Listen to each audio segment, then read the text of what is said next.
আপনারা সামুদ জাতির নাম শুনেছেন? তাদের কাছে আল্লাহ তাআলা একজন নবী পাঠিয়েছিলেন, নাম হচ্ছে সালেহ আলাইহিস সালাম।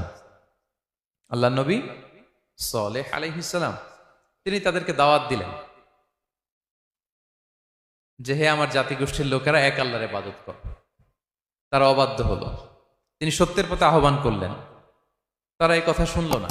একটার পর একটা আল্লাহর পায়গাম আসে, তারা অবাধ্য হয়, তারা অবাধ্য হয়, তারা আল্লাহ তাআলার আদেশকে মানে না। সবশেষে সামুদ গোত্র, তারা আবার খুব শক্তিশালী ছিল।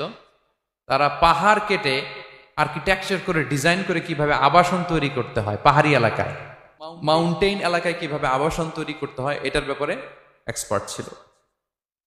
কিন্তু তারা সালেহ আলাইহিস সালামকে বলল, সালেহ তুমি পাগল, তুমি জাদুকর, তুমি যে আল্লাহর কথা বলছো আমরা মানবো এক শর্তে, যদি এই পাহাড়ের ভেতর থেকে 10 মাস